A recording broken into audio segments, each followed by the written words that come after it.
This video will demonstrate how to calculate time-based rolling averages with IBM Streams version 4.3.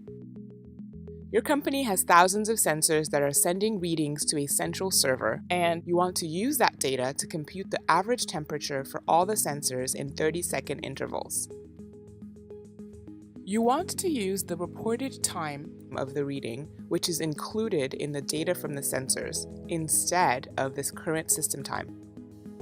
This video will show you how to use the aggregate operator in Streams to do this.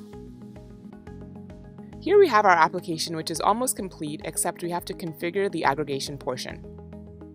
First, specify which attribute in the incoming data contains the event timestamp. Looking at the schema describing the incoming data, we can see that the timestamp is in an attribute called reading timestamp. In the graphical editor, pick an operator upstream from the aggregate operator and click Add Event Time from the menu. Select the attribute that contains the timestamp. Choose milliseconds for the resolution, since your timestamp is in milliseconds.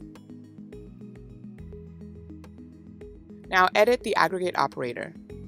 From the Window tab, choose a time interval window. Set the duration to 30 seconds. Now configure the output. Use the aggregation functions, for example average, to compute the average temperature. Next, use the interval start and end functions to tell us the time period the computed average corresponds to. That's the basic configuration. So here we have the completed aggregate operator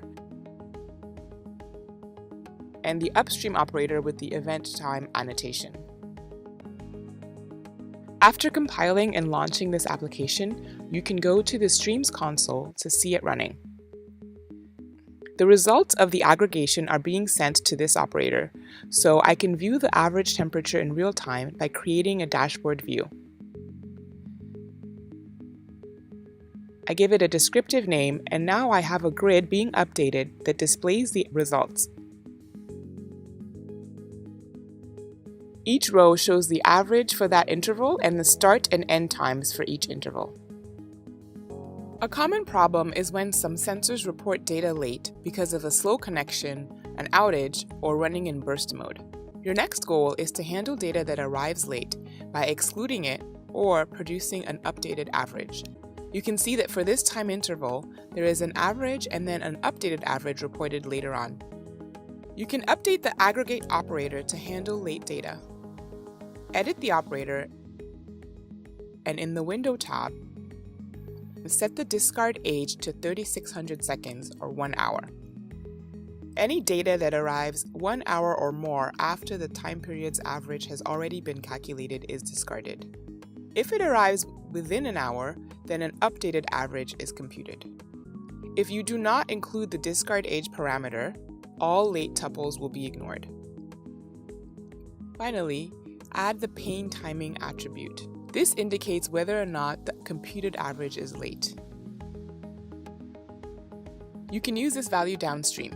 For example, here it is used to print out whether or not this is an updated average. This video has shown how to create an application that uses the recorded event time in a time-based window.